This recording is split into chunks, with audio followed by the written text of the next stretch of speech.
Good morning once again. We are on day 282 of our 365 days of Bible study.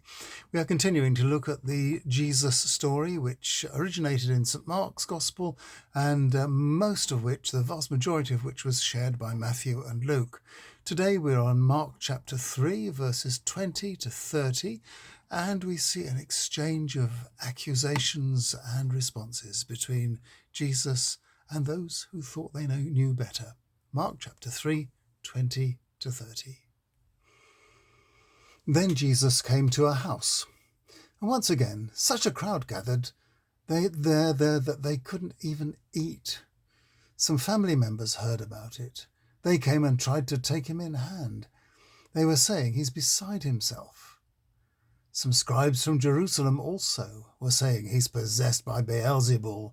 He casts demons out in the name of their chief demon. Jesus called them over, and in parables he spoke to them.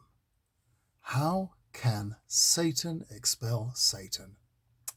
A kingdom that is divided can't stand. And it's impossible for a house divided against itself to stand. If Satan has risen up against himself and is divided, he can't stand. It will be the end of him. Nobody can get into a strong man's house and plunder his property without first tying the strong man up before doing so. So, pay attention when I tell you this. Any sins and blasphemies are forgivable to humans.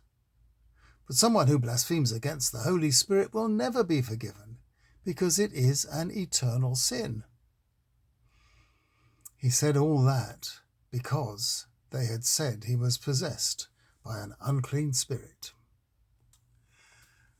Matthew and Luke agree that there is more to this story than Mark gives us. It's not just Jesus returning home to one of the fishermen's houses, but the healing by Jesus of a man whose dumbness had been attributed to demon possession that caused both some of Jesus' family members and also spies from the religious authorities in Jerusalem to come and take him in hand. Beelzebul, or Beelzebub, is the Old Testament Baal, regarded by Jews as an evil pagan god.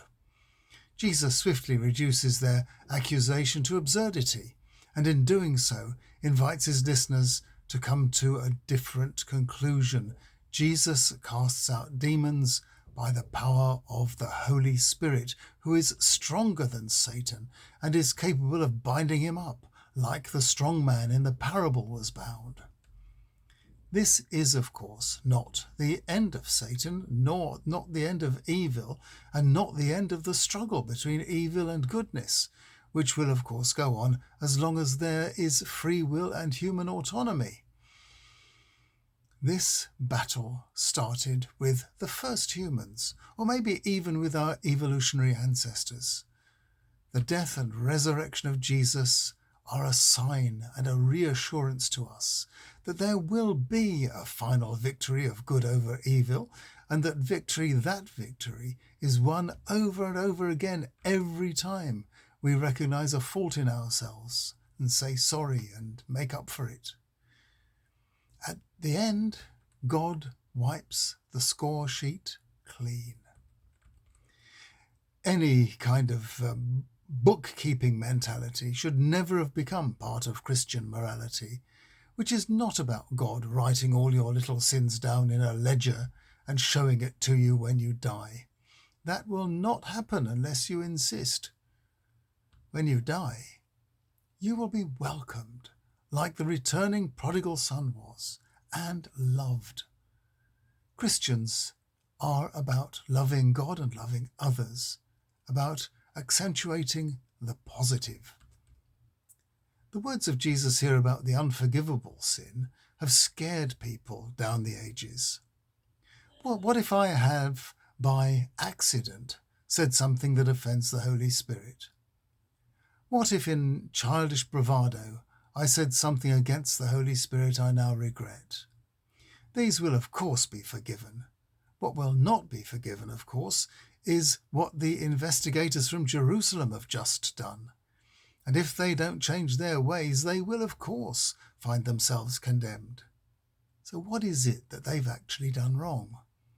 What is the nature of blasphemy against the Holy Spirit? It's obvious. It is calling something good evil, calling something wholesome loathsome, calling the work of the Holy Spirit the work of the devil. This is a serious warning to the Jerusalem spies to take a critical look at themselves and consider seriously what it is that they are doing.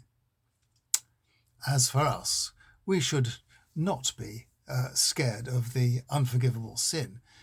If our judgments are based on loving God and loving our neighbour, we are very unlikely to call good evil. Although there are people around in the world who will try to persuade us along that path, many of them on the internet with their pet conspiracy theories.